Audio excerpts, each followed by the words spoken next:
And we are live. Welcome to another edition of DT Live.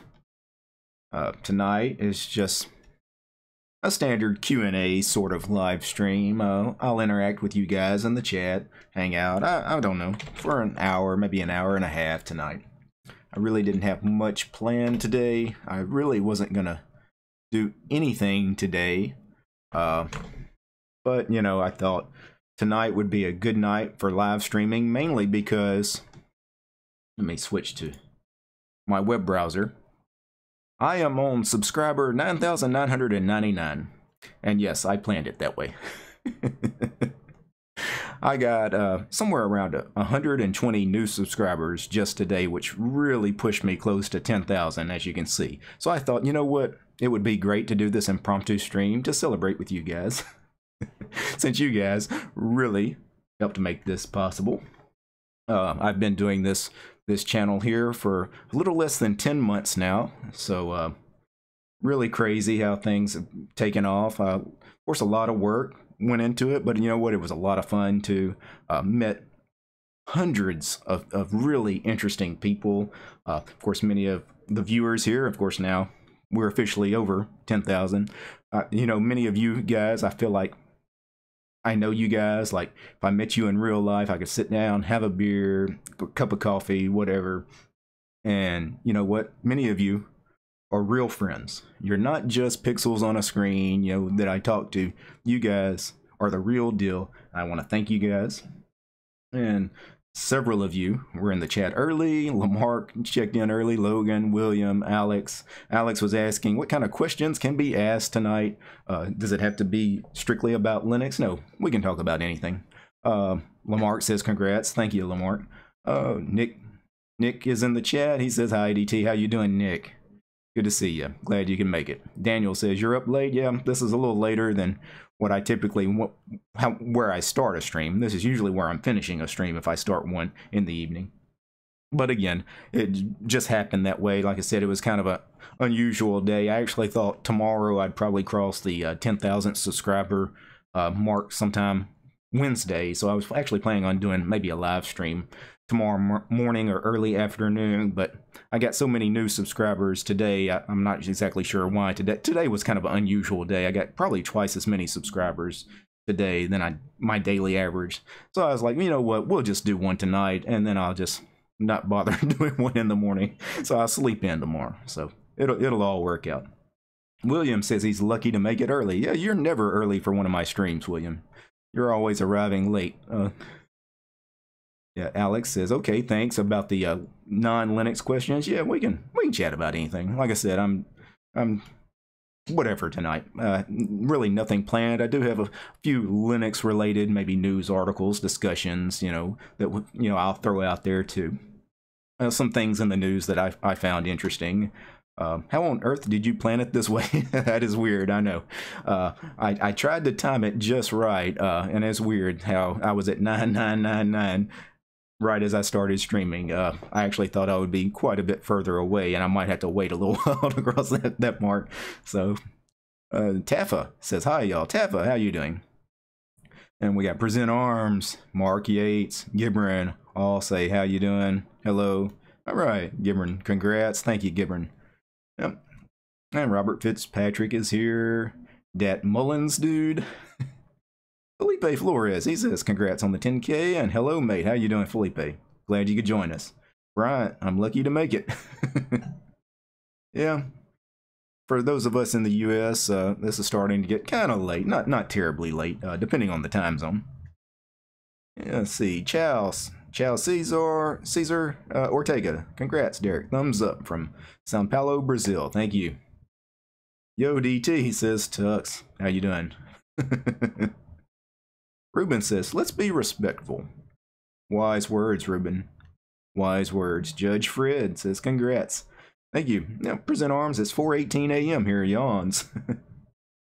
Yeah, it's 10:19 p.m. here in the Central Time Zone. That's where I'm at. Apparently, that's where Bryant is at. Yeah, it's 4:19 a.m. here in the UK. Yeah, all you guys, all you Brits, yeah.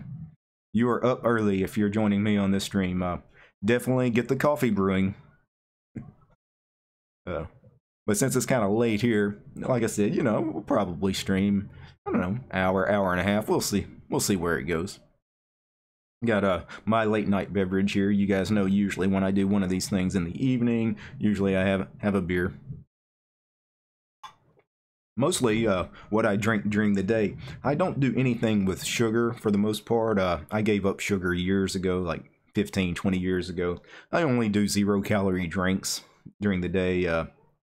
I drink water, drink a lot of water, drink a lot of black coffee and unsweet tea. That's kind of my drinks. You know, after 9 p.m., I allow myself some beer. So, don't do soda. Haven't in years. I might drink like a Coca-Cola or Dr. Pepper, maybe 2 or 3 in an entire year. You know, if I happen to be at somebody's house and they offer me one and I haven't had one in months, I might drink, you know, like a 12-ounce can. But usually, sometimes I can't even finish that can.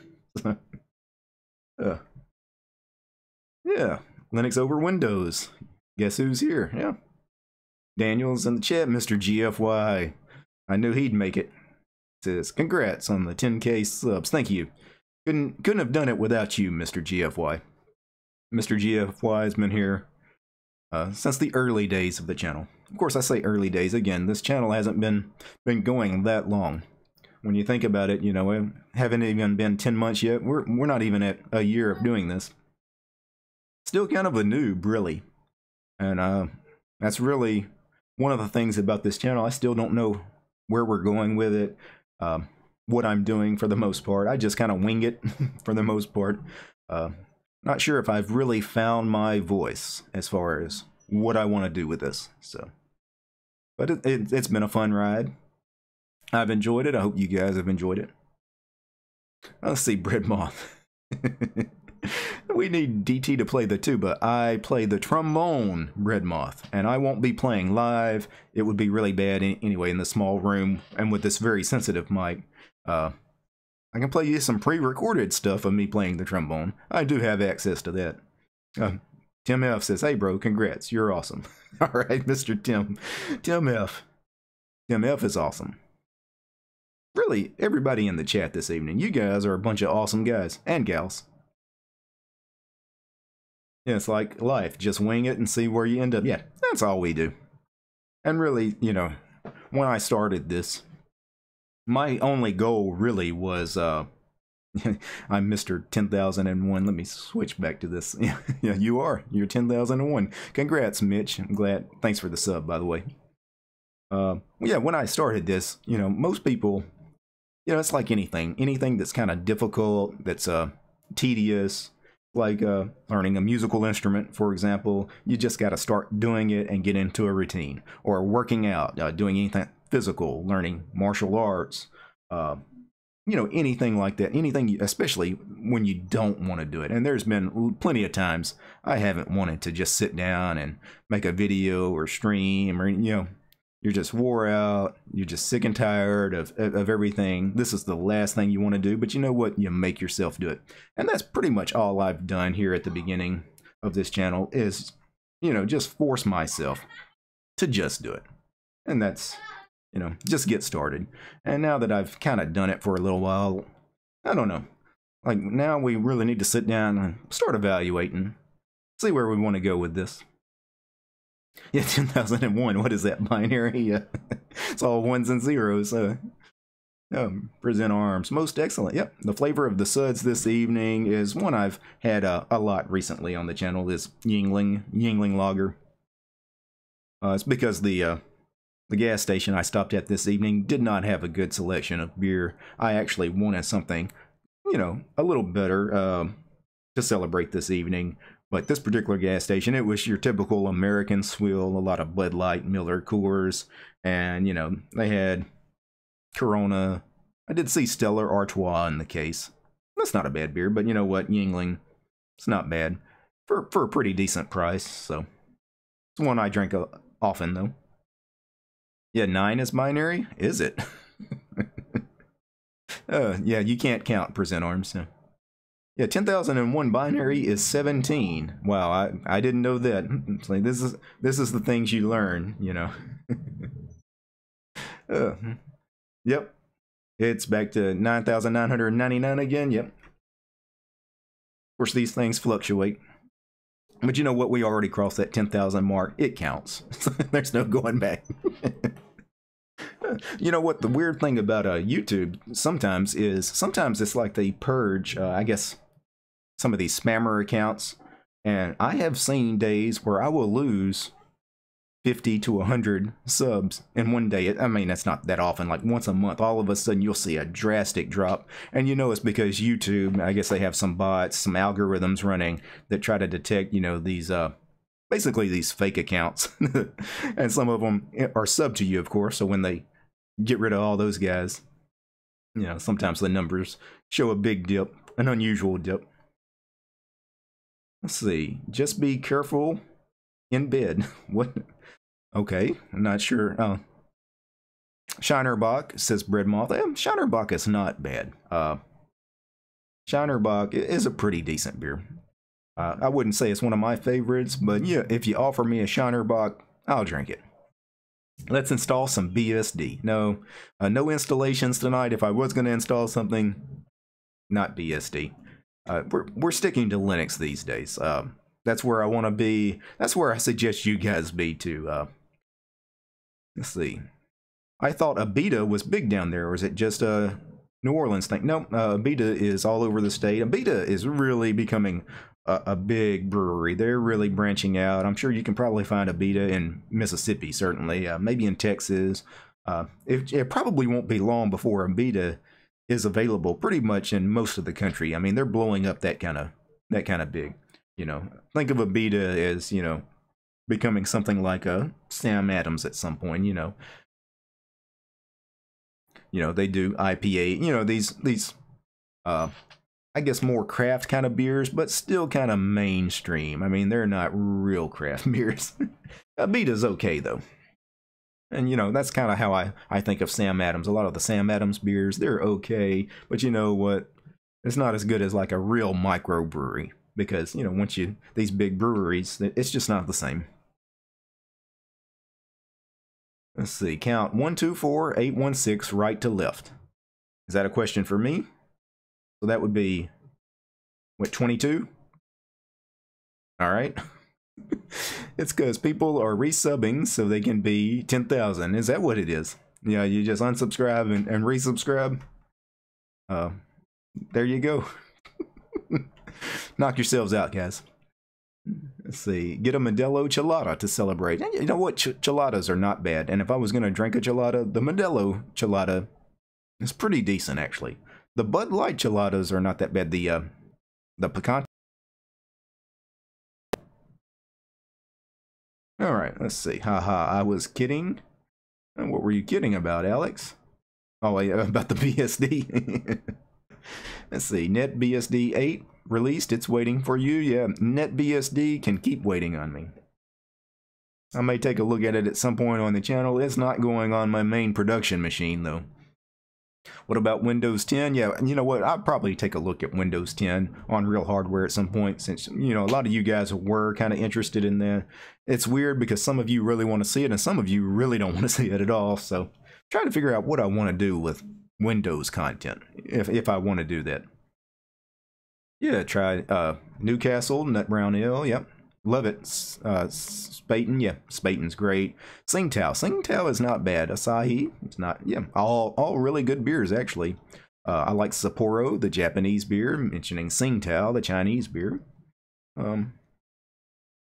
At DistroTube, what distro should I review? This is Linux over Windows. What distro should you review? Let's see. If you haven't reviewed it, what do I think would be the most interesting distro for you to review? You know what? I'm really digging what Arco Linux is doing these days. You really should check out Arco Linux. Just fantastic. What Eric Dubois is doing, and really unique. Because it's really geared toward education, that distro. So I would definitely check that out, because, you know, mainline Arco, you just install it and run it. It's easy install. At the end, you have XFCE, OpenBox, and i3 all installed. It's all pre-configured. It's just install it, 15 minutes later, you're running it. Kind of like Ubuntu or Mint, but then you have the Arco Linux B variety, where you can still just install it and run it as is, but you can customize it a little bit. You can edit some scripts before the install, so you get the packages you want. And then you have the real next step, Arco Linux D, where you download scripts from GitHub. And you run these shell scripts in the command line, and that's actually the install process. It's all command line driven. And once you've done that, the final stage of Arco Linux, as far as the education, is to forget all about Arco Linux and go install mainline Arch. So I really find what Arco Linux, what Eric Dubois is doing with that distro, really neat.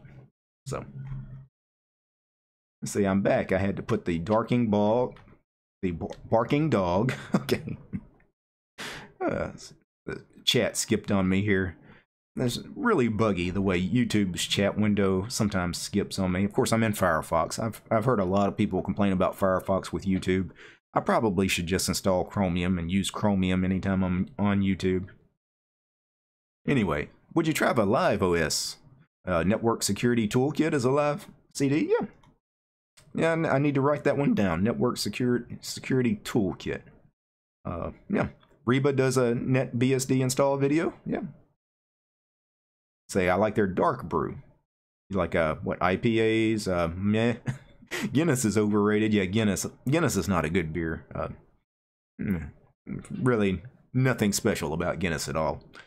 If you like Irish beers, Killian's is okay. See what other good Irish beers I've had. I'd have to think on that for a second. A lot of good English beers, though. Love Hobgoblin. You guys look for an English beer called Hobgoblin. One of the best things you'll ever drink. Tim F says, gotta hit the bid. Awesome job, sir. Very proud of you. Keep up the great work. Thank you, Tim. Means a lot. Sincerely. Alright. Yep.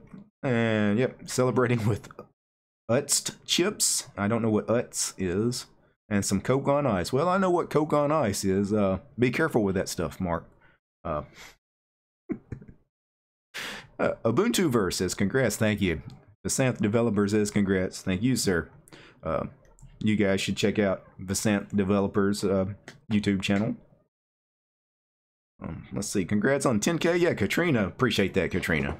Glad you can make it this evening. We all know Derek loves the Lumina desktop. Yeah, True OS. That's where I'm going to eventually end up. Yeah, it's buffering. I'm not watching the live dashboard, yeah. Stream health seems good on my end here. I've got a green inside YouTube. For those wondering what I mean by stream health, if I click on my browser here, you see here I have this green button that says live and the stream health. It's basically letting me know the stream health is good.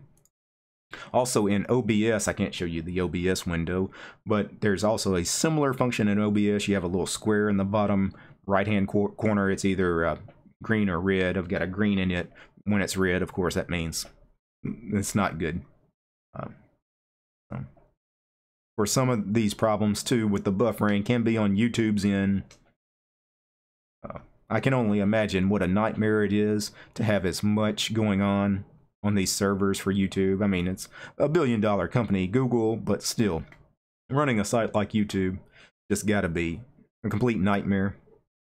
And, to be honest, Google's been very upfront about this. They actually don't make any money on YouTube. They actually lose money on YouTube because of the cost of maintaining the site. Which would be very interesting if Google ever decided just to drop YouTube. Of course, they wouldn't drop it. They'd sell it to somebody else, but maybe then we'd see viable alternatives along the way. I don't know. Yeah, so more congratulations, Uday. Thank you. And Pusang is in the chat. How you doing? Spin Viking. Hey, DT. And all. How you doing, Spin? Alan's here. Just kind of make sure you do research so you don't get flooded like Joe Collins. Don't get flooded. Yeah. Joe having some problems. Wow. And then all of a sudden, I thought I was at the end of the chat, and then it just skips and there's like 100 new messages. It's going to be tough to keep up with some of this chat. I'm going to warn you guys now. So if I miss a question or a comment, don't take it personally. It's just going to be tough to keep up with some of this. All right, so Yeah, English Bob is in the chat. He says, congrats. Appreciate that. EB, you guys, if you're not subscribed to EB's channel, check out English Bob. Fantastic content over at EB's channel. All right. And Martum, collab with Luke Smith, win. Yeah, you know what? That's actually not a bad idea. I should contact Luke. We should do something. Q1 Fiend, do you like bourbon, DT? Yeah. I'm not a regular bourbon drinker or liquor drinker, hard liquor drinker. But if I do, my go-to drink actually is whiskey. I like bourbons. I also like Scotch whiskeys, like Irish whiskeys, like Japanese whiskeys.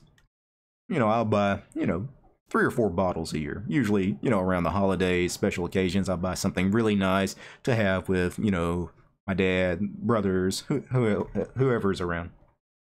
And I usually buy the good stuff, because I'm not a regular whiskey drinker. And I'm not going to go for the cheap stuff. Usually buy, like a nice 18-year Scotch or, something kind of higher end. Yeah, Linux over Windows. I'm going to go get Arco right now and find more about it. Yeah. And he says a vid should come out tomorrow. I'll be looking for that. Good deal. I'll definitely check that out. Ben Fitzpatrick says, hi, what's a distro you've never looked at? For me, I've not looked at a lot. I've got a very long list of distros people have requested me to take a look at, and there's just not enough time to get to them all. There's just not. Now, some of the ones I haven't got to that I need to get to and will get to, the big one is Slackware. Slackware. It's the oldest Linux distribution that's still actively maintained, still around. Kind of a big distro for me not to have taken a look at it yet. Considering I probably reviewed over 100 distros on the channel, and I haven't taken a look at Slackware. That's probably the most glaring distro that I haven't taken a look at as far as most popular. Well, one other, Puppy. Haven't taken a look at Puppy Linux, and people keep asking about that. I don't know why I haven't gotten around to those 2 distros, Puppy and Slackware, but I need to take care of that soon on the channel. I got Debian live a few days ago, and the Wi-Fi would not power up on my machine. What's up with that? The Wi-Fi didn't work. Mugen? Yeah, I would ask that in the proper support channels for Debian, but some of that is going to depend on, what desktop environment were you running? Did you install just regular Debian 9, Debian stable with the GNOME desktop?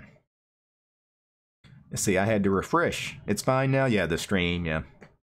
I'm drinking A&W root beer and eating Pringles. Oh, Red Star OS. Red Star OS I have not taken a look at on the channel. Not too many people have asked me about that one. That's why, yeah. Magia I have not reviewed on the channel, and you know why?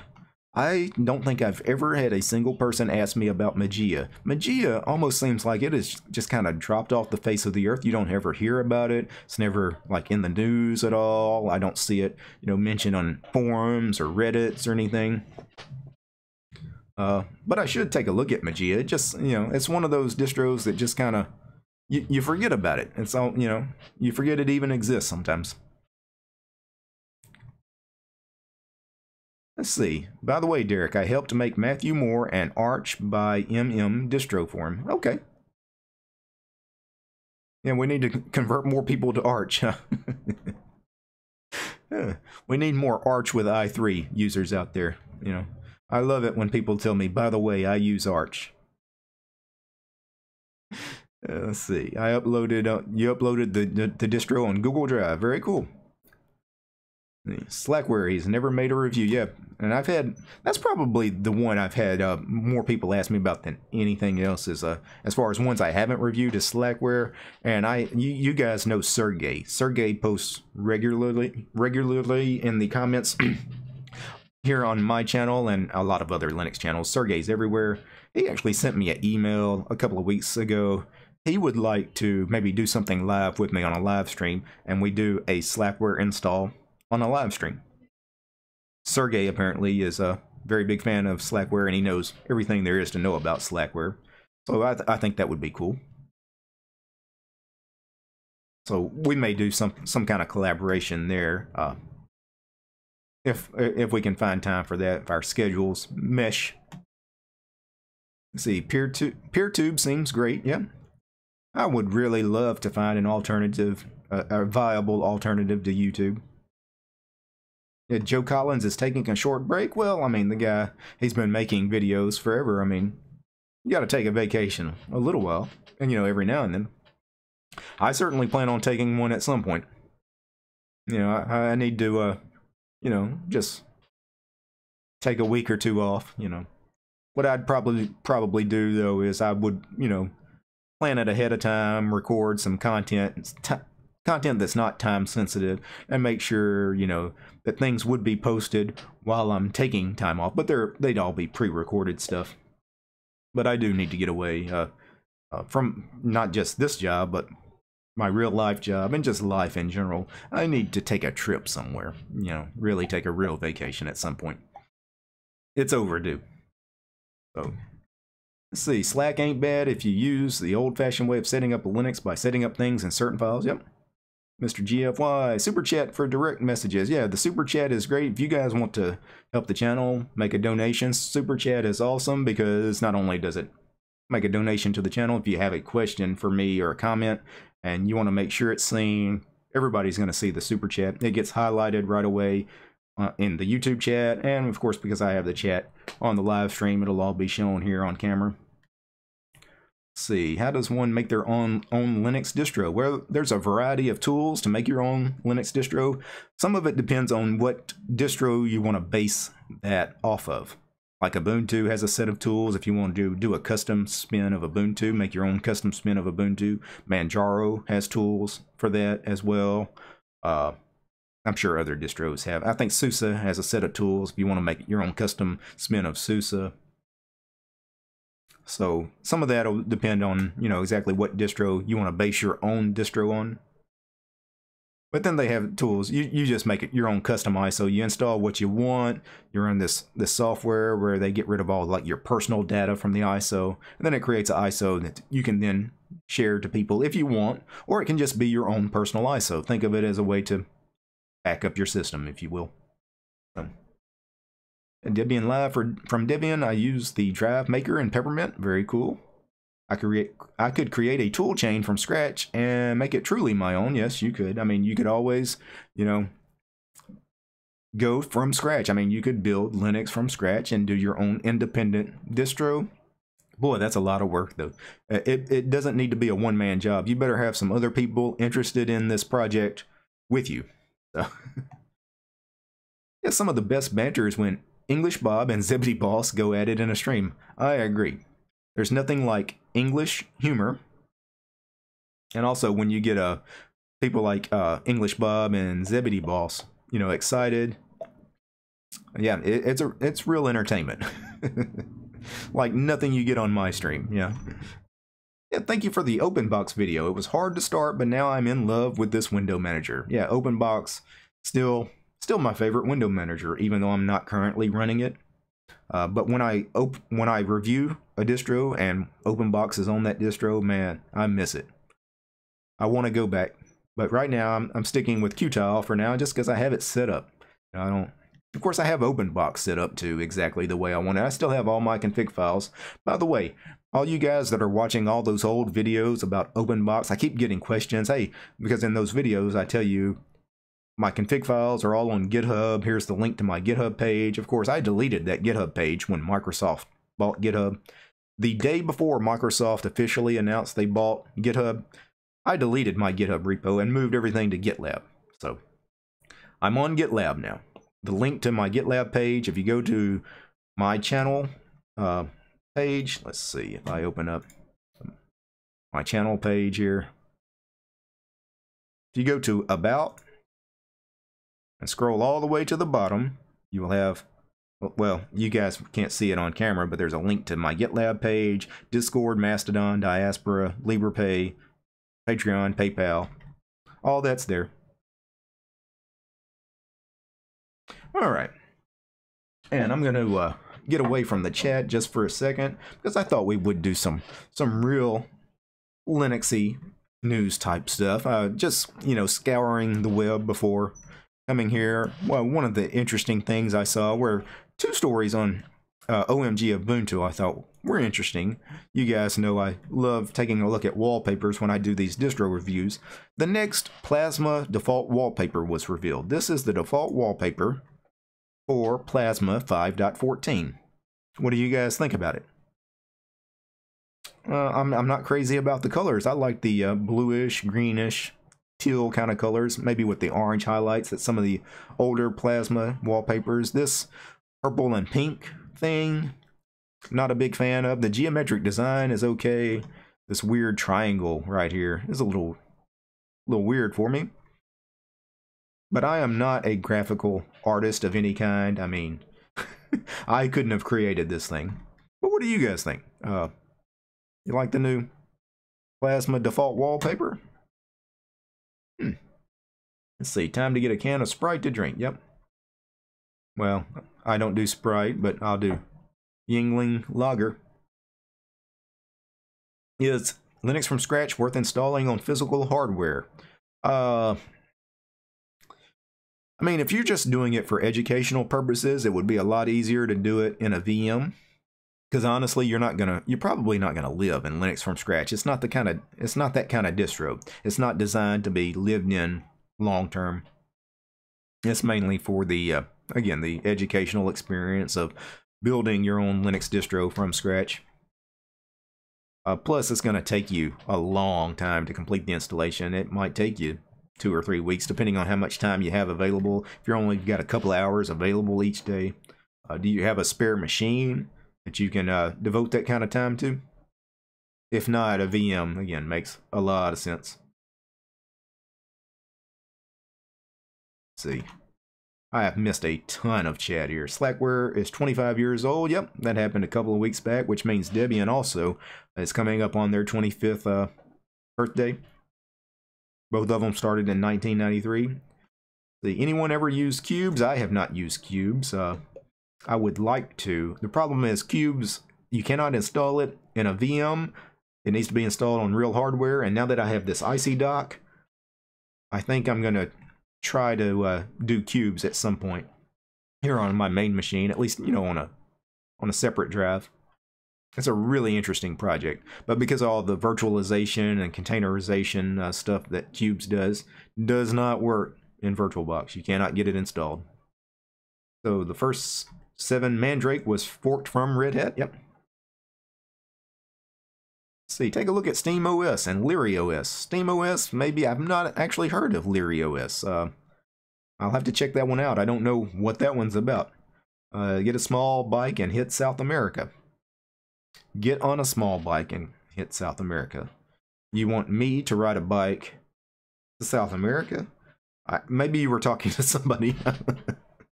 And why does it have to be a small bike? Yeah.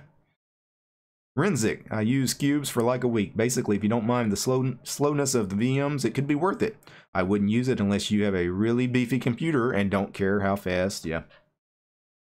But, you know, the people that run something like cubes, they're usually like the security and privacy. I won't call them nut jobs, but, you know, you have to take that stuff really seriously if you install cubes and actually plan on living in cubes. The Arch has Arch ISO, yeah. Slackware is flexible to do what you want, but I understand the installed GUI looks like a text editor, and from there you install the desktop environment, etc. The long way around, yep. The Slackware install is pretty straightforward. Installing Slackware is not a problem. Maintaining Slackware is a little interesting because there's no package manager. You have to manage dependencies and, you know, a lot of headache with it. Yeah, idea. DistroTube should make his own distro. Yeah, people have asked about that. I've thought about it briefly, but if I make like some custom spin of something and put it out there, people are going to come to me for support. Even if I tell them up front, hey, you're not getting any support on this, you know, run it at your own risk, people are still going to bug the crap out of me. So, yeah, I don't want to be a support network for a distro, even my own distro. I don't think that would be enjoyable. It would take up so much time, you know, just answering, you know, questions, emails, forum questions, chat questions about problems for my distro. I would barely have time to do things like this channel. So, probably not gonna happen. Might contribute time, you know, and effort to help somebody else make a distro, but it's not gonna be my distro. You won't see DTOS anywhere out on the web.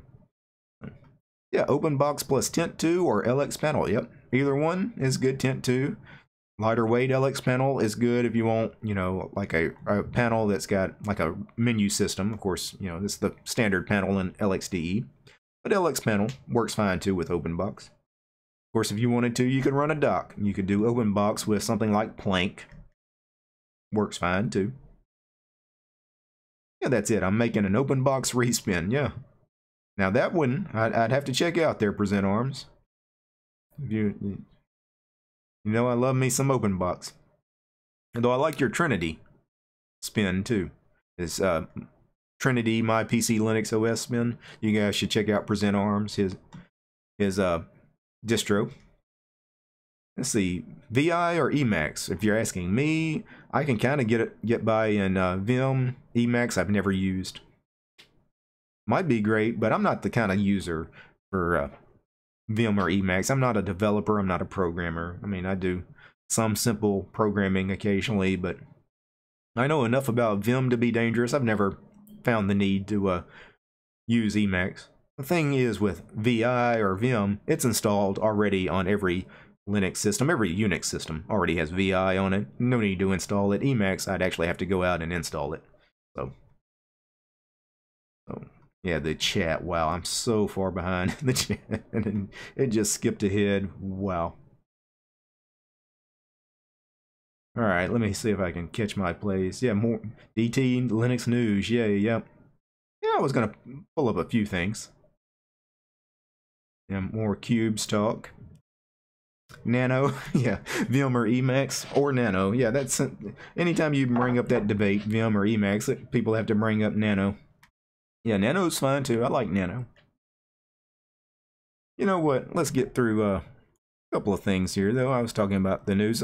Another interesting thing, you guys that run Ubuntu, is the new Ubuntu community theme. It's not new, but the community theme has been given a new name. They're now calling it Yaru, Y-A-R-U. So, that's interesting. The community theme in Ubuntu is just fantastic too. This really dark GNOME shell theme with the you know, black title bar, white windows with this new orange icon set. Really love the community theme when I reviewed Ubuntu 18.04. So that's pretty cool. It's I guess getting a real name, because community theme was horrible. It's too long. It's hard to type. It's hard to say.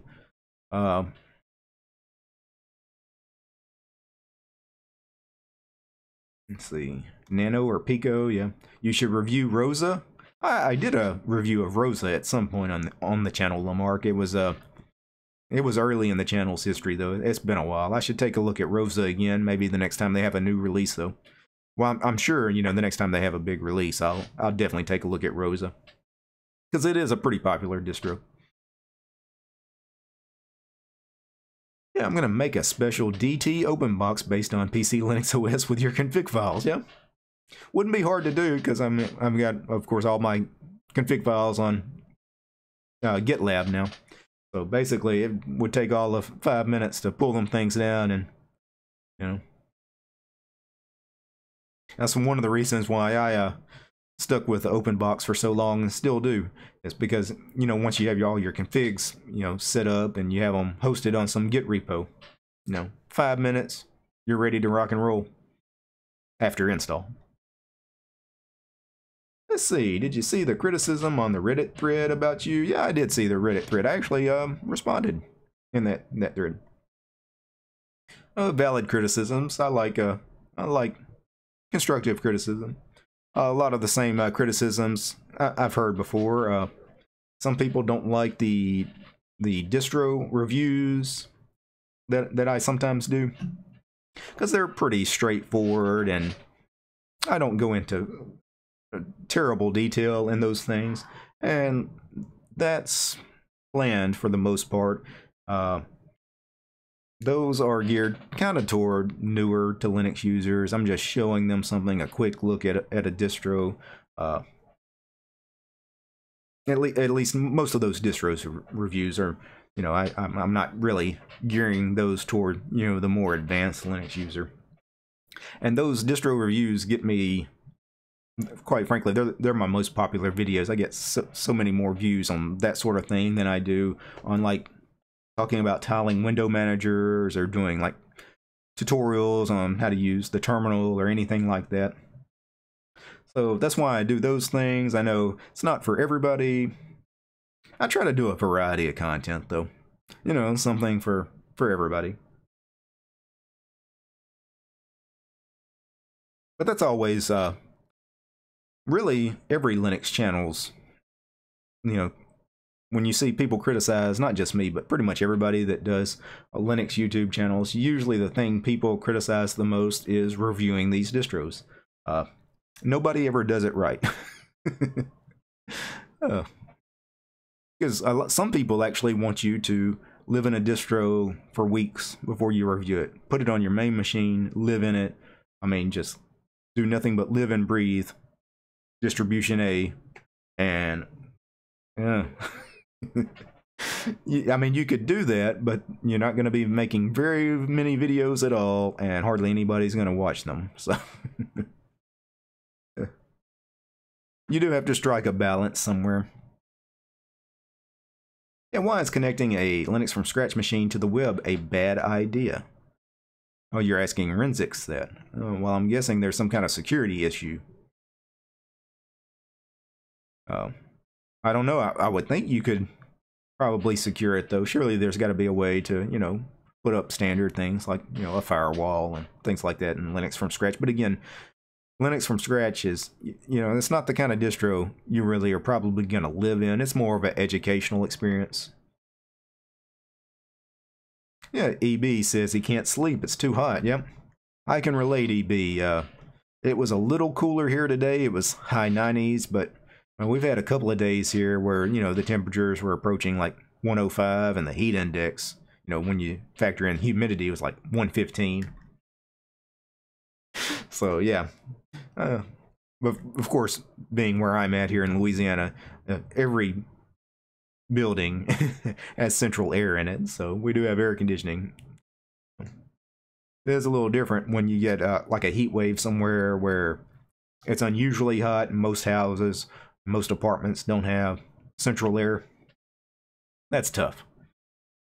Let's see, do you know what happened with Emerald? Is it dead? If you're asking about Emerald, which was the window decorations for Compiz, is it dead? Yeah, it's been dead for a while. Matter of fact, Compiz really is dead, but Emerald died long before Compiz. Emerald, I don't think, has been updated. Oh, 7-8 years. I'd have to check on it, but it's been dead for a long time.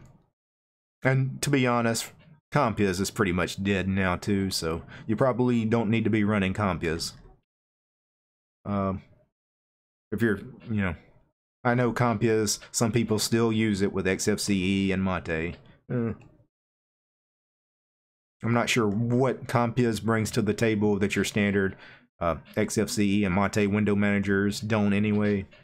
And some fancy effects, you don't need them. You don't need the wobbly windows. If you want wobbly windows, though, a great alternative is KDE Plasma. KWin has all those Compiz effects. And they actually work, and it's kind of stable, where Compiz is not really stable anymore.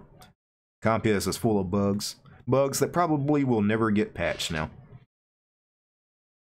So if you want a lightweight distro to put on a web server, what should I use? You want lightweight, well, any server operating system is going to be lightweight because there's no GUI to it. I mean, it's a server. But as far as good server operating systems, Debian. Debian's kind of a go-to. Debian stable. CentOS. CentOS.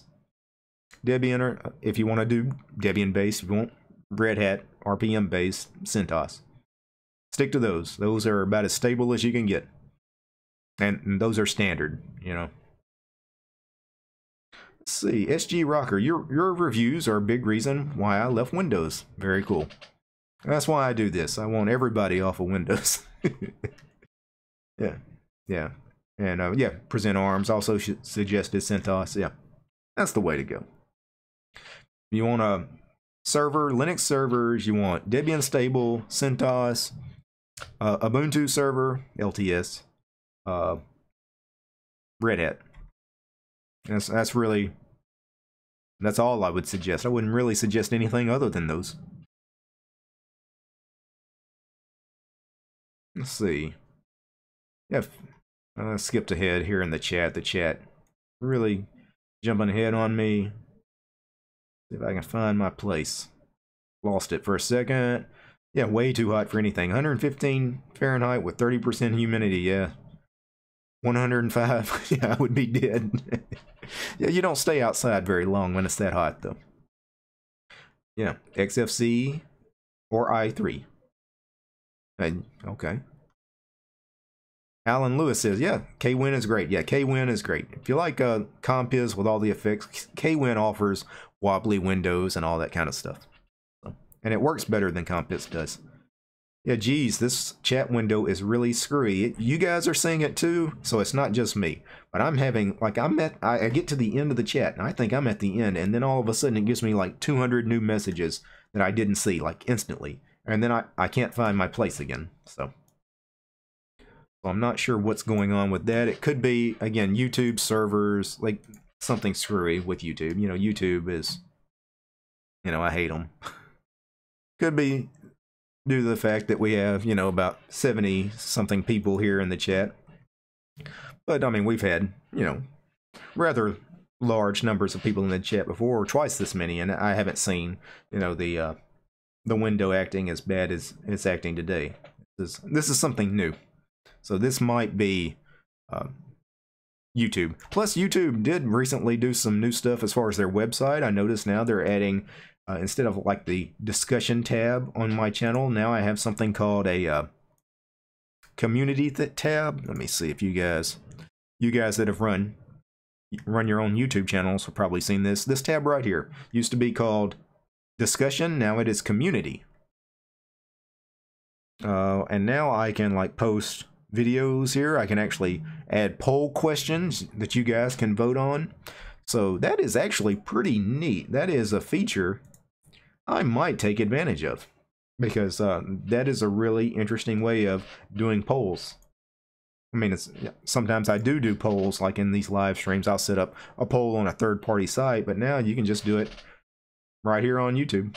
Makes sense. Makes a lot of sense. So that is a fantastic feature that they added. Yeah, more desktop.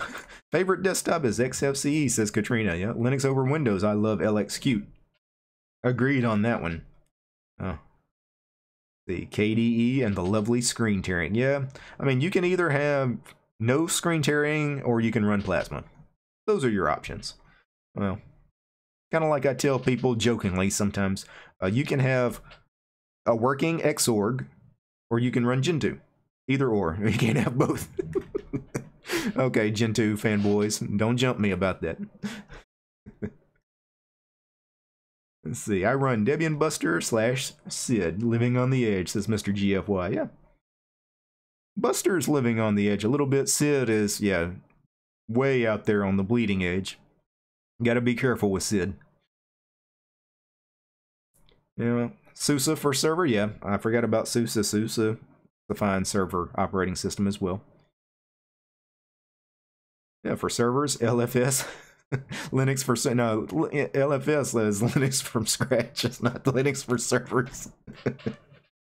Don't do Linux from scratch on a server. For one thing, it'd take you a month to set it up. Yeah. Let's see. Loopester? I hope I pronounced your name right. He says, hey everyone, NDT. Just revived an old laptop with Peppermint 9. Pretty cool. Agreed. I love it when people resurrect old machines, especially machines that are struggling to run Windows and get Linux on them, and they just work. 9 times out of 10, they just work. Yeah, Linux over Windows asking Katrina. LXQt is like LXDE with Qt. Yep, it's basically the future of LXDE. They're going to replace LXDE eventually with LXQt. LXDE is really not being developed anymore. It's just all moving to the LXQt project, and that will eventually be what LXDE becomes. Eventually, Lubuntu will switch from LXDE to LXQt. You can already try it out in Lubuntu. It's what they call, I think, Lubuntu Next. Their code name for it. But probably the next LTS releases of Ubuntu will probably be done with LXDE. LXQt will probably be standard. LXQt is still not the most stable desktop environment, still kind of beta software, but it's pretty close. It's getting close. I mean, to be honest, GNOME is not that stable. Plasma, I mean, LXQt's good enough. I mean, think about the very first implementations of Unity and GNOME Shell or KDE4. Those things were buggy as hell. LXQt is good enough. Go ahead and just ship with it. Let's see. Yeah, first poll should be, by the way, do you run Arch? And the next poll should be, by the way, do you run i3 on your Arch installation? I don't have screen tearing on LXDE with NVIDIA. Yeah, that's the thing. It's always KDE with those NVIDIA cards with the screen tearing. Not a problem in GNOME. It's not a problem in XFCE. It's not a problem in LXQt and Budgie and all these other desktop environments. It's just KDE for some reason. Let's see, Lamar. Gen 2 fanboys aren't the worst. It's the KDE fanboys. I gotta agree with that. I can't disagree with it. Let's see, I tried Debian, but it just didn't work right for me. Yeah. Well, ultimately, you gotta use what works. Let's see, yeah, Chuck Norris Linux distro. Just visit the site, reboot your computer, and suddenly it is installed. Yeah, EB, English Bob is going extreme with reviving old hardware. Yes, he is. Even on my Ryzen 7 machine, Windows takes forever to do basic things like close a window. Really? You see, this is the problem. Windows just gets more and more bloated. It gets slower and slower. And in a lot of ways, we're going the opposite way. We were getting really bloated and heavy with things like GNOME and KDE. But you know what? Here lately, Plasma has really been slimming down. It's a lot faster than what it used to be. And I like seeing that direction. That's where we need to be going. We don't need to be trying to be as bloated as Windows. Alex says, I'd like to see Derek using Windows 10. I have a feeling of Schadenfreude? Okay. Why do you guys want to see me run Windows 10? Some of you just think it's the greatest idea ever, and then some of you are just repulsed by the idea that I would even mention Windows on this channel, much less, you know, show me using it. And I'm kind of with that crowd, the ones that are repulsed by it. But I'm going to do some Windows stuff on the channel. Let's see. I use Pale Moon browser. Yep. Best preferred browser. That question was from Paul. I use Firefox. Why? Because I've been using it forever, since Firefox first came into existence, and before that I was a Netscape user. I mean, Netscape was my first browser, you know, back in the early mid-90s when Netscape Navigator first came on the scene. I just always preferred it over anything Microsoft was shipping with. And then, of course, Netscape eventually died. Firefox was born out of that. That's I mean, pretty much my entire adult life. So I've never run anything else for my browser, you know. I mean, I've used things like Internet Explorer, Chrome, and, you know, I've tried them out occasionally, you know. But no, for me, if I have a machine, I always install Firefox. It's just what I do. I mean, I might try to live in some other free and open source browsers, but I'm not interested in using proprietary things like Chrome, for example. I know a lot of people do use Chrome. It is the most popular web browser in the world. I'm not going to run it, not when there's good free alternatives.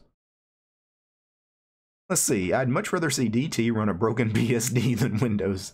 If I could have ran BSD, I would have, but ultimately, if I can't get audio working, I can't use BSD. That was just a deal breaker. So yeah, iCubic says that's like 20 years of Firefox. That's correct. Yeah, I've been using Firefox forever. Yeah, yeah, more like, yeah, a little over 20 years, probably about 25 years.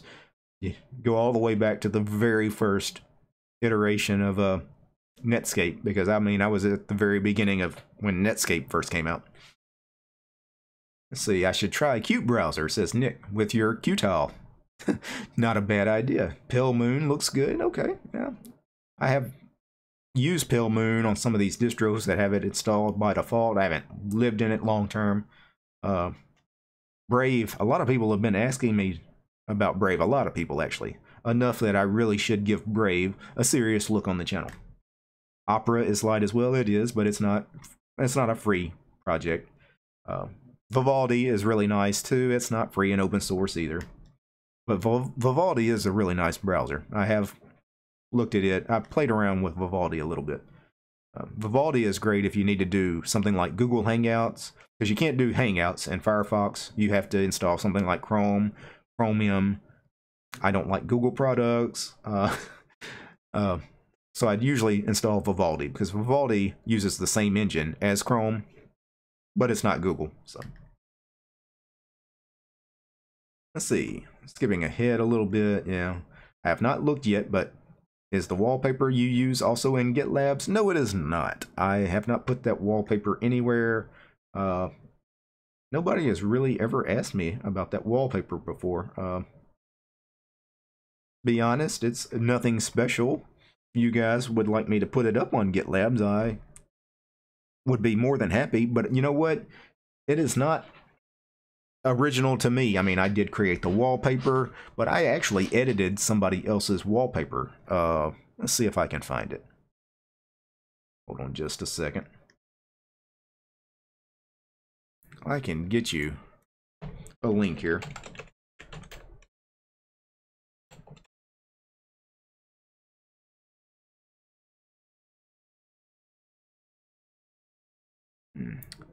Yeah, basically I took somebody else's wallpaper and gimped it. There you go. Check out that wallpaper. Now that wallpaper is going to be a little different than mine, because it's going to... It is the solarized colors, because I use the solarized color scheme in my terminal. So I thought that was really nice, but I gimped all of that out, and of course I did DistroTube. So, all right, yeah.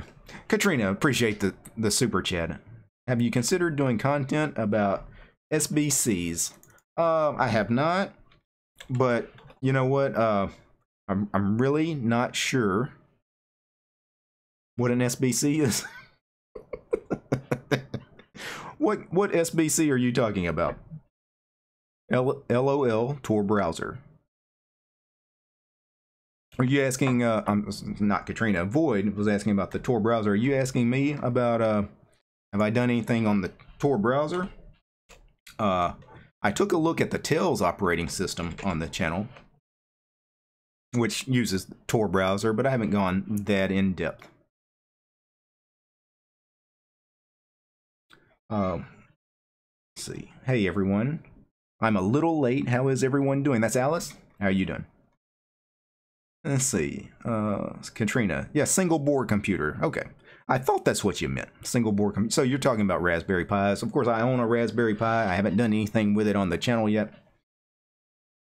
What's the other one people have been asking about? That the Tinker board. Looking through the chat. Yeah, the Tinker board. Yeah, I don't own one of those. I do have a Raspberry Pi 3. And I've already installed Raspbian on it, but I'm not sure what I want to do with it other than I installed Raspbian on it. It works. I'm not sure what I want to do with the Pi. Let's see. Yeah, Void. Yeah, they probably mean single board computers. Yeah, you would think. But, you know, SBC is kind of a common acronym. Matter of fact, Kenny, small block Chevy. I didn't think about that one. Small block Chevy. That works, though. Wonder how many other things we can come up with SBC. Yeah, DistroTube, there are quite a few SBCs out there. Yeah, now there's several on the market. Several good ones, other than Raspberry Pi. So guess who's a doze and closed Firefox? I'm not sure what you mean there, present arms. Huh. Does Vivaldi use something closer to the original Opera engine? Vivaldi was created by one of the original guys that created Opera, but I don't know if they use the original Opera engine. I know they use the same engine that Chrome uses. Does Opera use that same engine? That's the reason I know Hangouts works in Vivaldi, because they use the same engine as Chrome. Yeah, install BSD on the Raspberry. No. You know what? I'll stick to things I know are going to work. I mean, Raspbian, you know, Debian, Arch would work. I'll stick to just things that are known to work with the Pi. I'm not going to try to... I mean, can you even install BSD on the Raspberry? I mean, do they have BSD editions that would work with an ARM processor? See, SBC equals severely bloated cat. Are you taking a shot at Tom from Switch to Linux? Because those cats, you know, they're getting a little heavy from all the treats. Those cats, they are not famished. They are well fed. Yep, Vivaldi is using the Chrome engine. Yep. There's a channel explaining computers that has looked at a lot at SBCs. Yeah, there's actually some really good YouTube channels out there focused on things like the Raspberry Pi. And people have asked me, you know, are we going to see some Pi content eventually? I probably will do something with the Pi. I don't know what. I don't know. Like I said, you know, really don't know what I'm doing here. We're going to do more hardware stuff, maybe. Some of that gets expensive, though. That's another thing, you know, since starting this channel, is, you know, just the expenses of everything. Let's see, since starting this channel, I had to buy that webcam. That webcam cost me $110. I had to buy this microphone. The microphone and the stand together cost me $250. I bought my IC dock the other day with the help of some very nice people donating through the super chat function one night on a stream. Bought an IC dock for $50. Got 4 SSDs that I bought, cheap SSDs, to put in that IC dock. You know, cost me somewhere around $250 for those 4 extra SSDs. You know, that's another thing. Doing this, not cheap. Not cheap. And I'm trying to do it on the cheap. I mean, I'm buying the cheapest thing, the cheapest SSDs I can. I'm not buying Samsung Evos, you know, I'm buying Silicon Power, you know. The Raspberry Pi, though, another recent purchase. I bought that, what was it? The Cana kit. Cana kit. Really neat. You know, comes with a case and everything, you know, the whole kit, but there's basically the Pi. The install process for Raspbian, you know, dead simple, 5 minutes. 5 minutes, it's installed. Powered it up to one of my HDMI monitors. It just works. Now, what to eventually do with it, I don't know. I mean, I want to create, you know, some kind of gaming center, or some kind of media center. I don't know. Not really sure. One person suggested I should try to put maybe like a web server, like a, you know, Apache server on the Pi, and see if I can like do web development, you know, as local host on the Pi. And I'm like, well, that's interesting.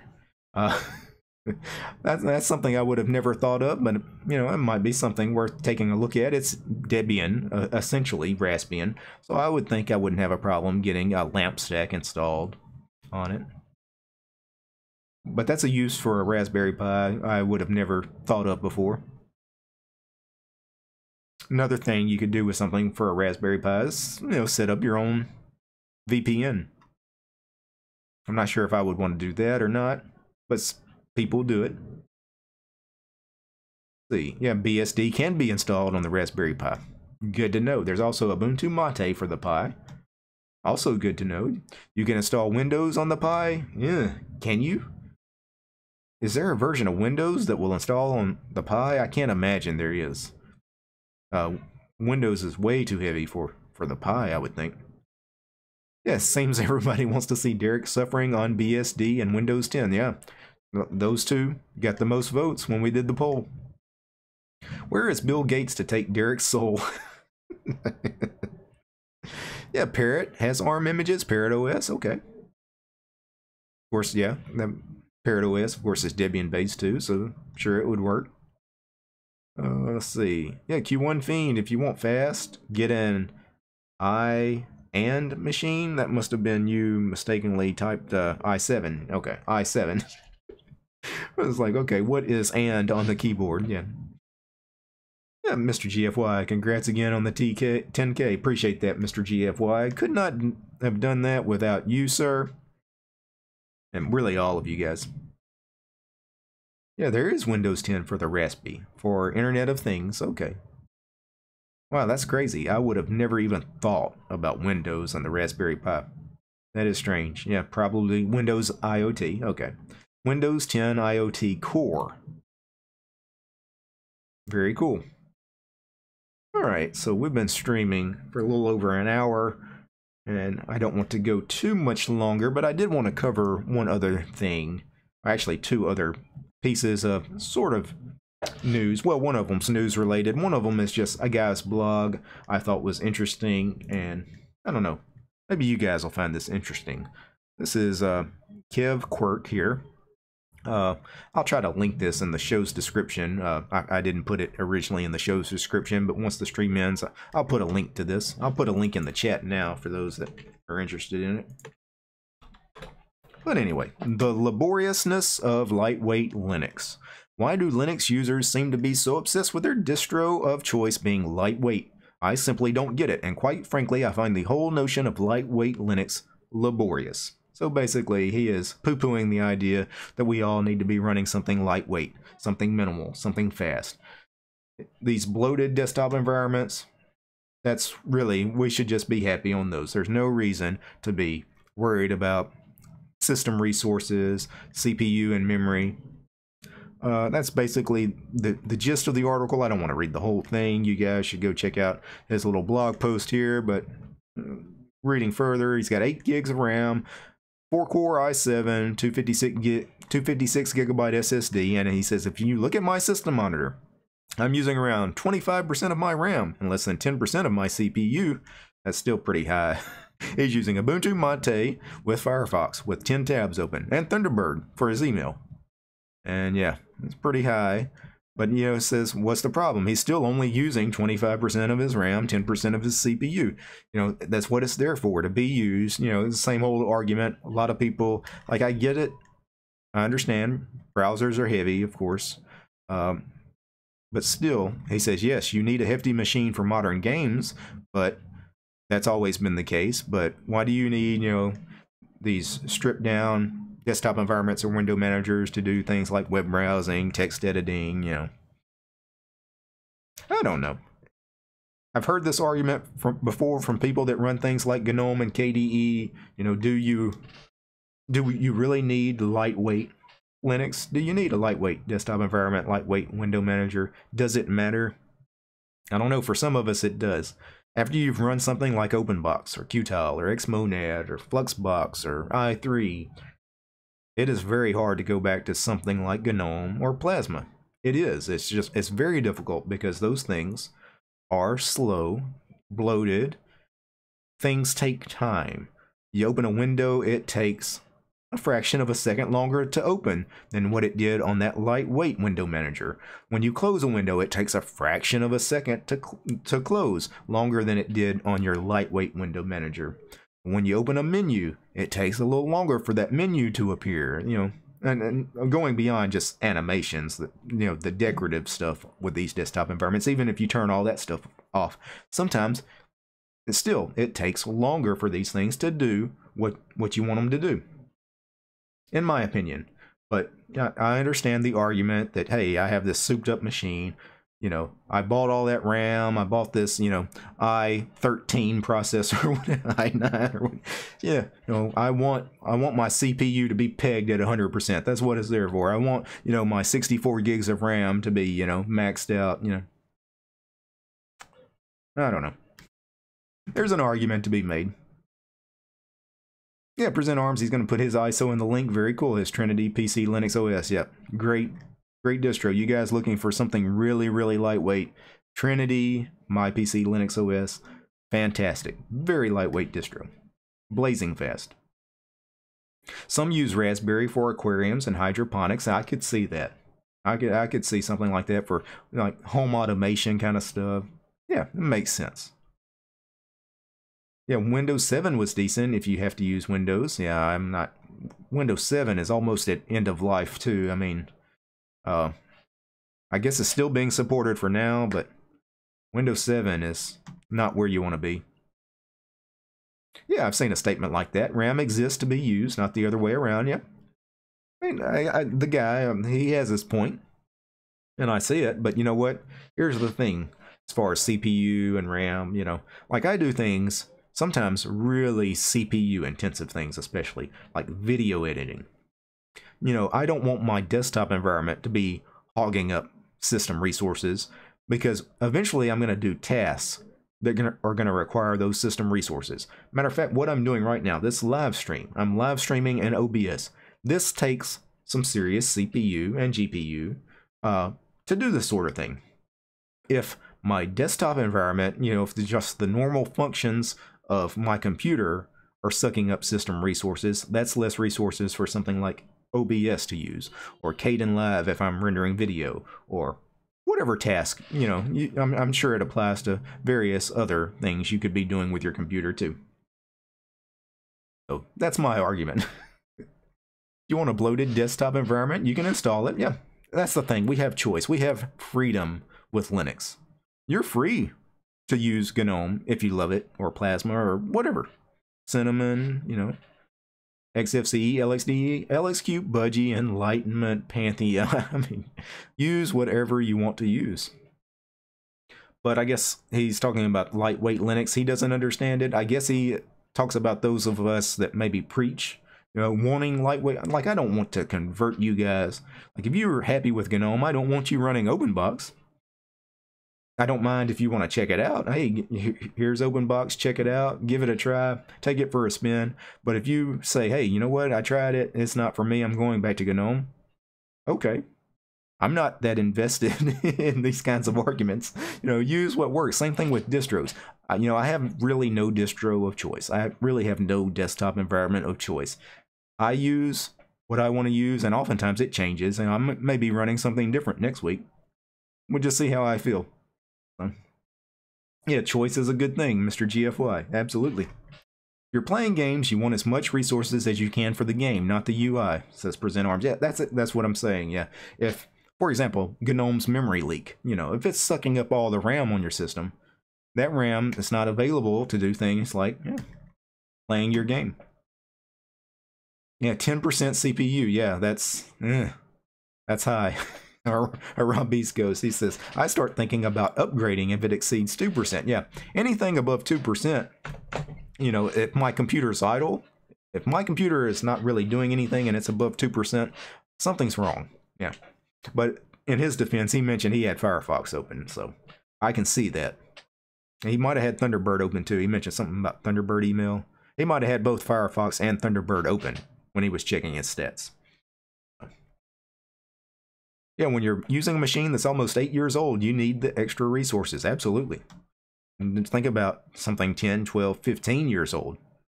You don't have resources to spare. You need every bit of CPU and memory you can spare. Yeah, GNOME isn't that heavy. It counts the cache plus RAM usage. Yep. Well, okay, it counts that, but still, GNOME isn't that heavy.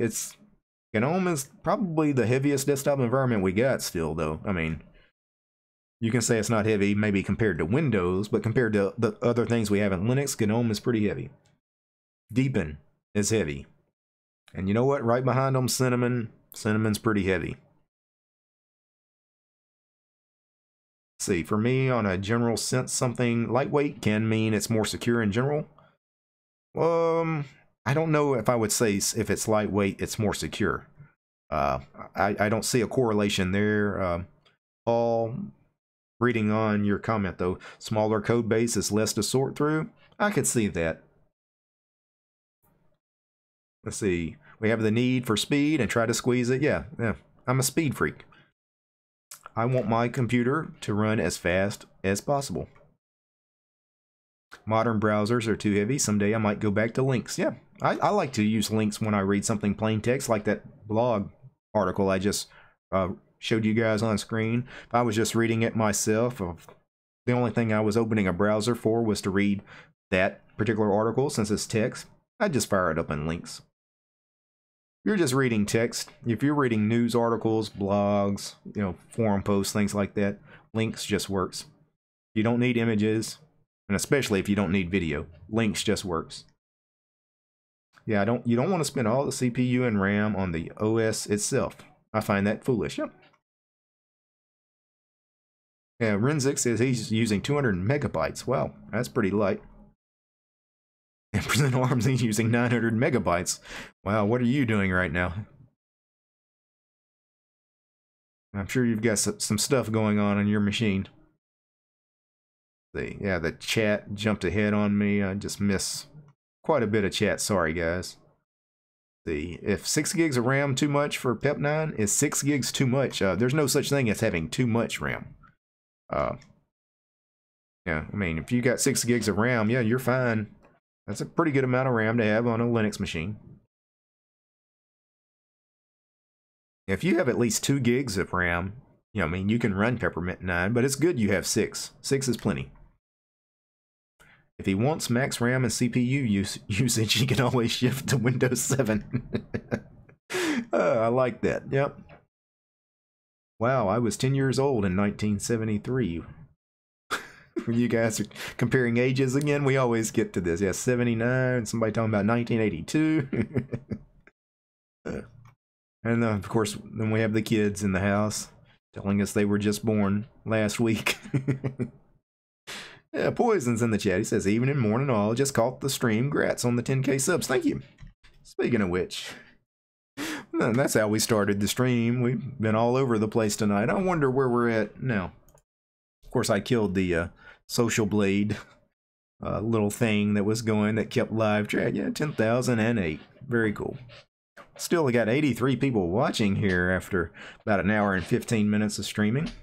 Oh, the other bit of news I wanted to cover. I'm glad I got sidetracked from the chat a second ago because this is important. So, I apologize if I don't come back to the chat for a little bit, but on Reddit, on r/Linux, there's this post. The guy that makes and oversees Slackware needs some help. It may not be your favorite distro, but many of us learned from it. So, the founder, the main dev of Slackware, really since the beginning, since 1993, Patrick, he posted over here on linuxquestions.org, very popular Linux forum, that basically they're having money problems. They have a store called the Slackware store that people have subscriptions to. It gives them merchandise, Slackware related merchandise, but they've been having a problem with that store, I guess, for a couple of years now. They don't get nearly as much money from that as they should. That the people that own the company behind those products keep 60% of the profit for themselves, and that Patrick doesn't really see any money from that. That's the only way they've got donations coming in too. They don't have a Patreon account. They don't have PayPal. Basically, Slackware is not receiving any money. Patrick, the main dev, is not receiving any money. I don't know. This is strange to me that they haven't set something up by now, but he's asking the community what he should do. Should he look into Patreon or PayPal, whatnot? Because quite frankly, Slackware is the grandfather of all these Linux distros. It's the one from the very beginning It's the oldest one still in existence. It and Debian right behind it, a couple months right behind Slackware. And the fact that Slackware, the main dev, is really struggling as far as finances. I mean, he should be paid for his work. I mean, I can't imagine, what kind of hours go into maintaining a distro, especially something like Slackware.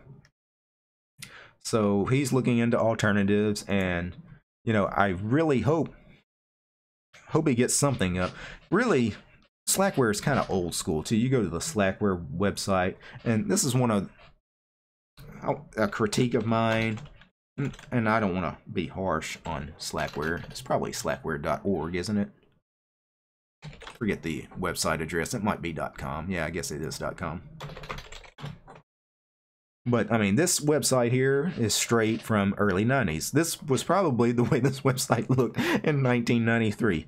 I mean, really, really retro site, really a retro distro in a lot of ways, Slackware.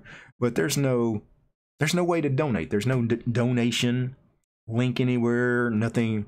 Hey, here, you want to contribute to the project, anything like that. And they really need to put something like that on their website.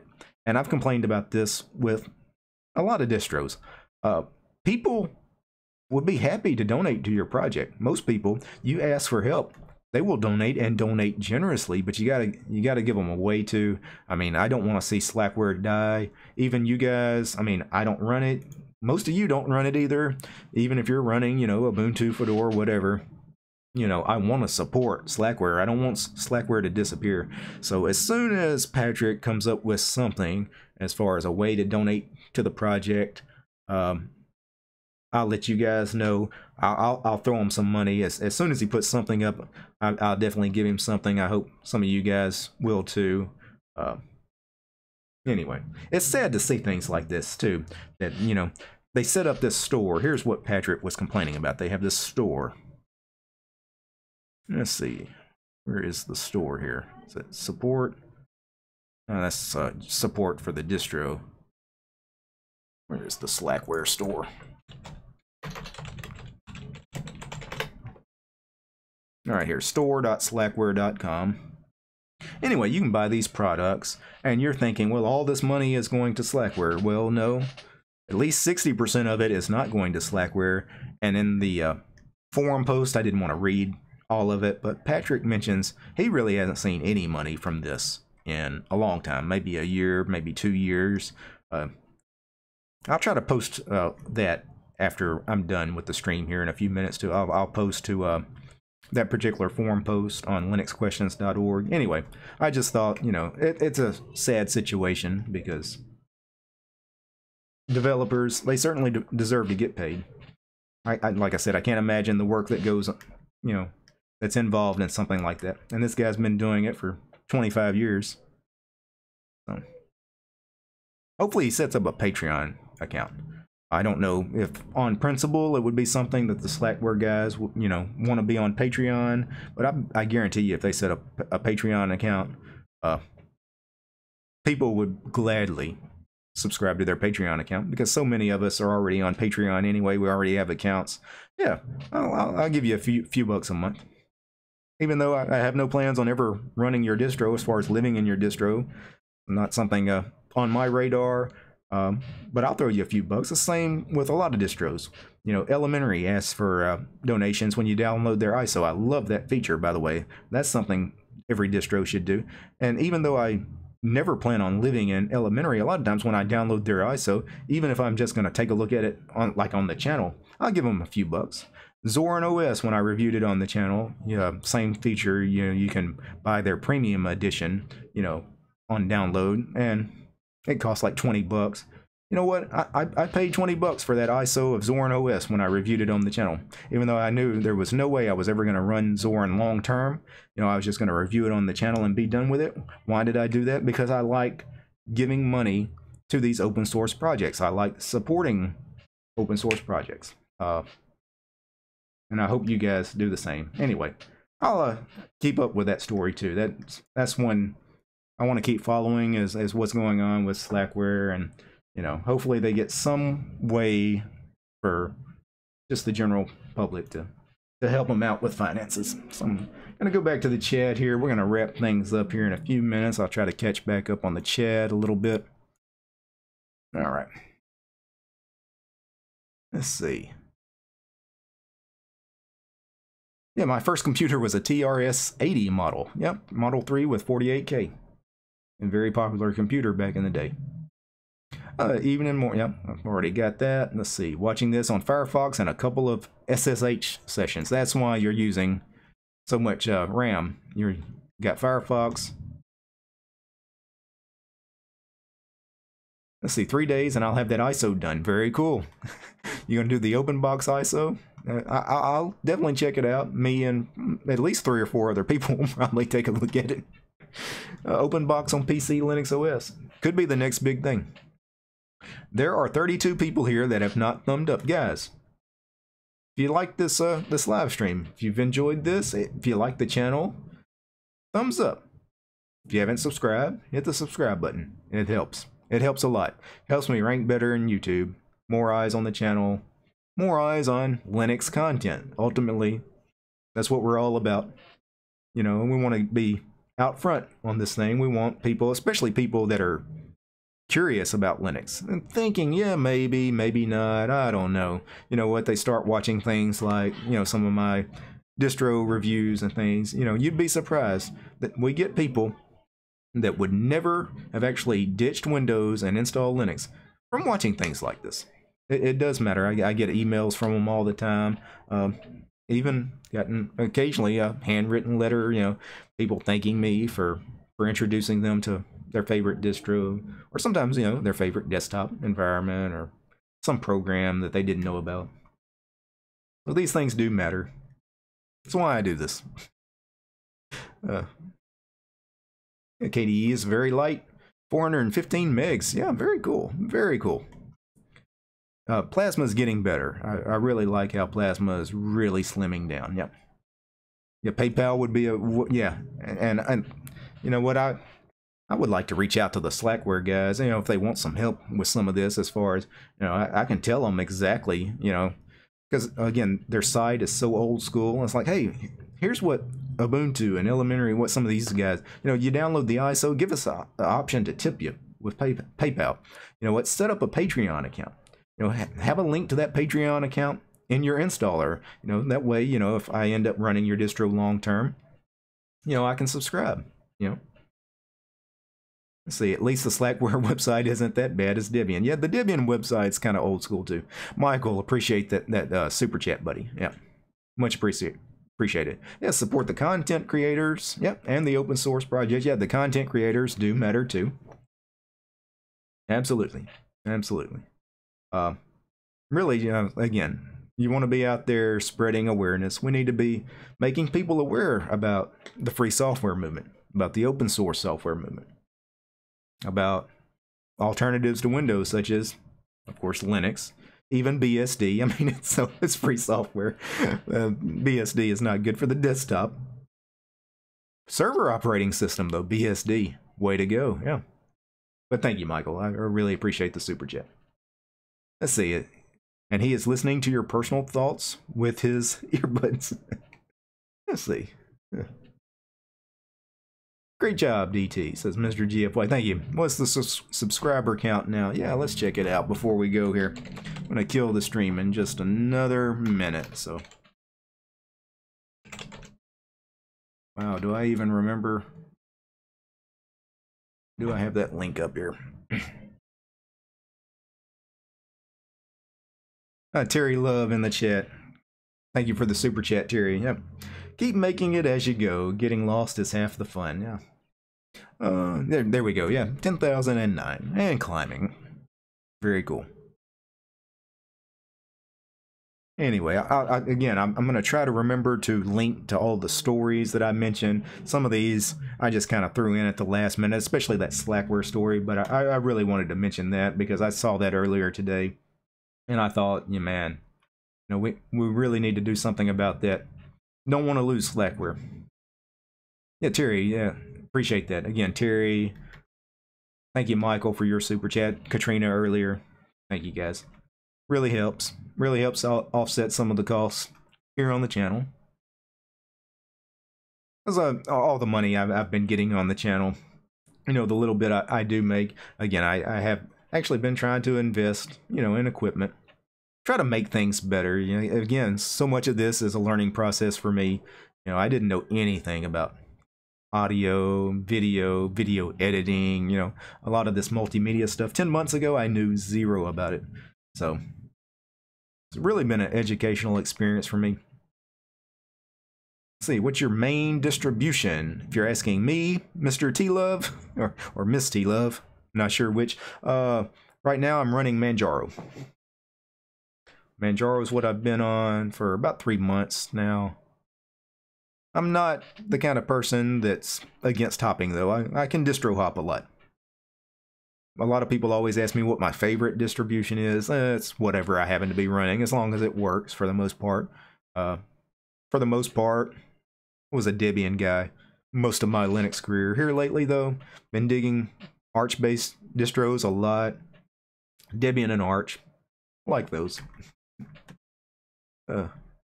Yeah, 10,009 and climbing, yep. So, next live chat in about a week with 20k subs? Probably not. But 20k is probably not terribly far off. The way things have settled down the last few months as the channel really got going. You know, the first 2 or 3 months were really just me trying to find my way. I really, you know, once I've kind of got into a format, you know, I really got a lot of subscribers kind of quickly. It seems like I get about, I don't know, 1,600 to 1,800 new subscribers every month. That seems to be kind of the average, and it's been that way, I don't know, 3 or 4 months now in a row. Assuming we can keep that, you know, we can have 20k subs by the end of the year, maybe. Possible. We'll see. Let's see, Kali Linux for the script kiddies who watch Mr. Robot, yeah. And does everybody that run Kali Linux, are they all lead hackers? Or, like, when I took a look at Kali Linux, it looks like a really neat Linux distribution. I have no idea what any of those utilities in it are. All those pen testing tools, and like, what do you do with these things? And I wonder if even a small fraction of the people that run Kali Linux, because it seems to be a very popular Linux distribution, how many of those people really know what all those utilities are and know how to use them? That would make a nice poll question for my first YouTube poll. If you run Kali Linux, are you an elite hacker?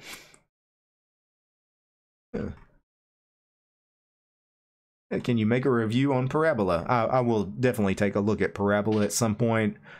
That's kind of been on the to-do list for a little while. Parabola is an Arch-based distro, one of the Free Software Foundation endorsed distros, and I definitely need to take a look at it. Yeah, Numpad says 10k, nice. Appreciate that, Num. And I'm going to go ahead and kill the stream here, guys. Yeah, let's see. Yeah, the next 10k will be easier than the first. Yeah, oh, yeah, definitely a lot easier. I had to put in a lot of effort. You know, in less than 10 months I've made, this will be my 279th video. A lot of work was involved in these first 10 months here. But you know what? Like I said, that was my goal initially, is just put in the effort. You know, make a video. I wanted to average a video a day. Maybe not make a video every single day, but overall, you know, my average, I wanted it to average about a video day for at least 6 months, and I did it for so far about 10 months. Katrina, much appreciated. Thank you, Katrina. You're too kind. Yep. Yeah, you just want to help get the new camera you're shooting for. Yes, I actually have my eye on something. Probably 2 weeks to a month down the road, 2 to 4 weeks. I'm gonna go ahead and pull the trigger on something. I'm thinking about. We'll see. I've got it in my cart, my Amazon cart. It's going to cost me about $700. That will by far be the biggest expense I've ever done for this channel. But I think I'm gonna pull the trigger on that. But I really appreciate that, Katrina. Very nice. Yep. And yeah, everybody in the chat saying, "Well, yep."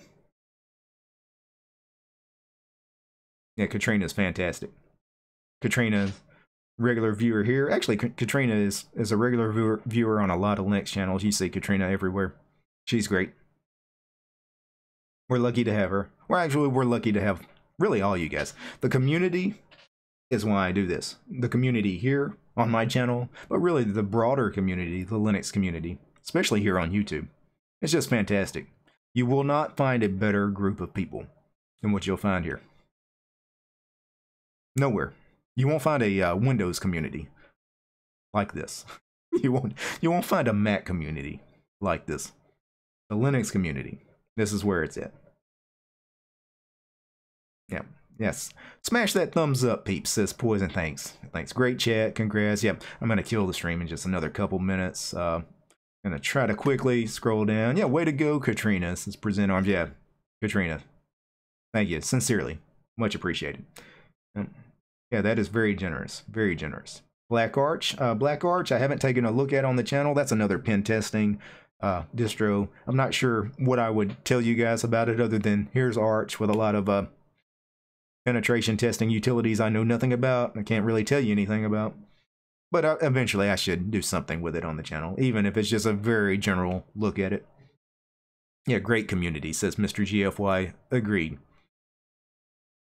Yeah, I know 3 ladies that run Linux, 1 that programs. Really? And that's not the Katrina that ran through Louisiana a few years ago, I assume. Yeah. That's been a number of years ago now. The Katrina was, what, 2005? No. Well, that was a mess. I could tell you some stories about that particular time period. We'll save that for another chat, though. Let's see, could you make a review of Nitrix OS? It's based on Bionic Beaver. Nitrix 1.0.13. I did review Nitrix earlier in the channel's history, but I haven't taken a look at the latest one. Yeah, I should. My review of Nitrix, though, was not a positive one when I took a look at it early in the channel's history. Kenny says, you rock, DT. Thanks, Kenny. Appreciate that, buddy. Let's see. Kieran says, say me a hi. Hi. Hi, Kieran. Kieran Kanan. Thank you.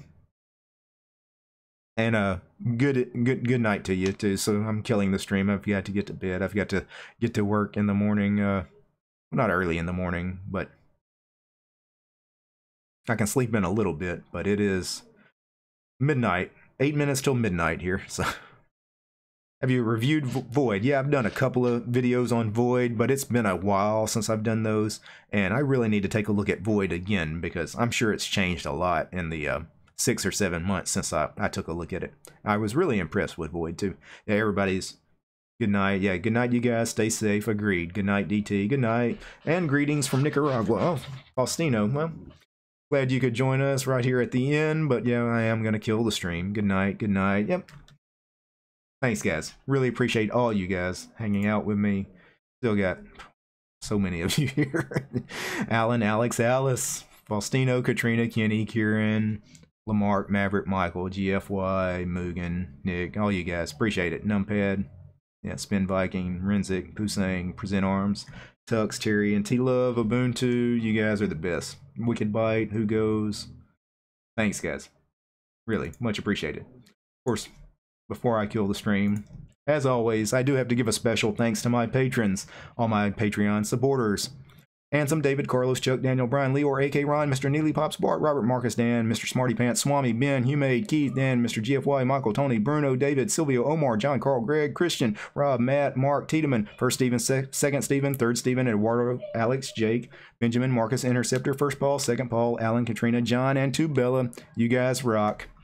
You guys help make this show possible. Peace, guys.